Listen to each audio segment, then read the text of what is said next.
Hey everyone, welcome back to Daily Oval Desk. Today we've got a jaw-dropping move from President Donald J. Trump that's sending shockwaves through Washington and around the world. The U.S. Institute of Peace, the nonprofit, congressionally created organization dedicated to diplomacy, conflict resolution, and peace building, has just been renamed the Donald J. Trump Institute of Peace. Yes, the building, the signage, everything. In this video, we'll break down exactly what happened, why it matters, and why many people are calling this a blatant act of self-obsession and power play. Let's get into it. The Institute was founded by Congress in 1984 to promote diplomacy, conflict prevention, peace building, and nonpartisan mediation around the globe. Its headquarters building in Washington, D.C. has long been known as the Peace Building, a symbol of hope, neutrality, and America's diplomatic engagement abroad. On December 3, 2025, the White House and State Department officially announced that USIP has been rebranded. The building signage now reads Donald J. Trump Institute of Peace. The administration called this rename a tribute to Trump's deal-making and global diplomacy efforts. The renaming comes amid a broader effort earlier this year to dismantle or reorganize the institute.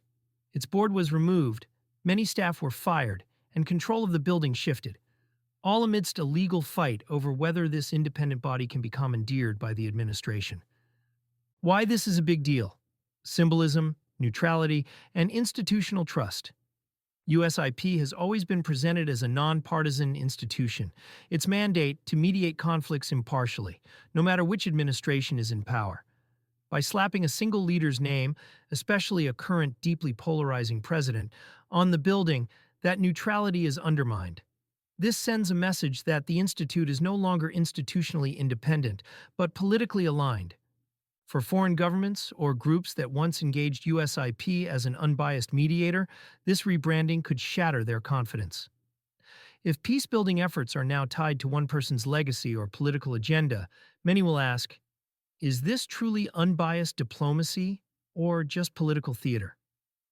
Symbolism matters.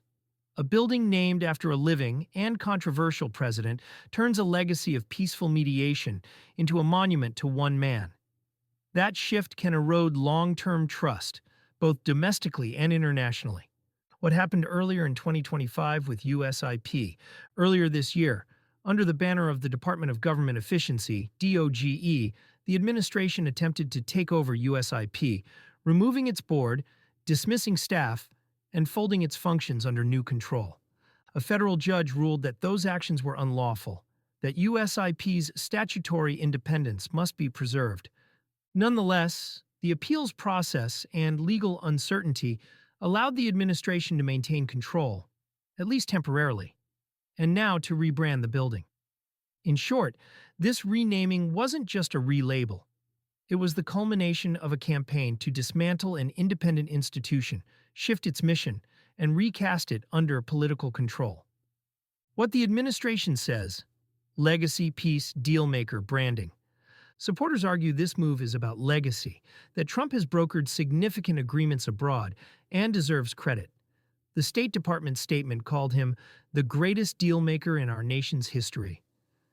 The White House framed the renaming as recognition of what they call strong leadership, claiming the former institute was bloated and ineffective. In their view, rebranding USIP as the Trump Institute of Peace is a symbolic way to mark a new era, where diplomacy and U.S. global influence reflect the administration's worldview. Why this feels like self-indulgence, self-obsession, and why that matters. Naming a public institution after yourself, especially while in office, smacks of self-aggrandizement. It prioritizes one man's brand over institutional legacy and public trust. It turns a historically neutral, bipartisan, peace-building agency into a monument to a single political figure, effectively ending its era as a legacy-free institution. For many people at home, abroad, or in future administrations, this raises red flags. When national institutions become personality cults, their original purpose, diplomacy, stability, trust, becomes secondary to politics and legacy. As one legal critic observed, even before renaming, the government's takeover and firings had been ruled unlawful, making this rebranding not just symbolic, but possibly illegitimate. It amounts to rewriting history and institutional identity on a whim. Bottom line, this isn't just a name change, this is a power play. It's a deliberate attempt to reshape a long-standing institution, hijack its legacy, and imprint a single person's brand on what once stood for neutral global peak sea efforts.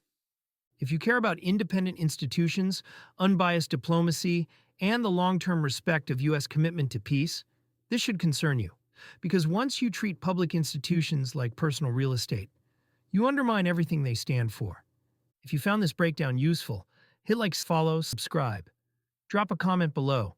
What do you think? Is this a bold legacy move or a selfish rewrite of history? I want to hear your thoughts. I'm your Daily Oval Desk, and I'll see you next time.